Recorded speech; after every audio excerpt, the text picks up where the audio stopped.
বোতলজাত এলপি গ্যাসের দাম বাড়ল ৩৮৭ টাকা।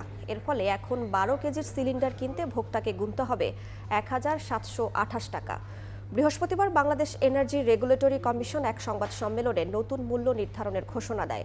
এ ঘোষণায় ক্ষুব্ধ প্রতিক্রিয়া ক্রেতা ও বিক্রেতার।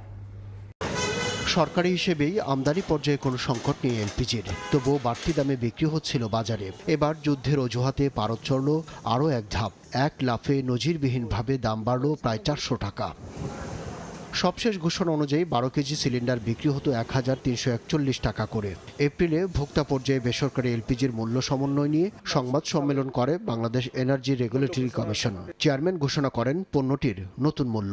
কোম্পানি বিক্রি করবে ১৬৩৩ টাকায়, পাইকারি বিক্রি হবে ১৬৮৩ টাকায় এবং খুচরা বিক্রয় মূল্য হবে ১৭২৮ টাকা। বাজারে এলপিজির মূল্য নিয়ন্ত্রণে বরাবরই ব্যর্থতার নজির গড়েছে বিইআরসি। সরকার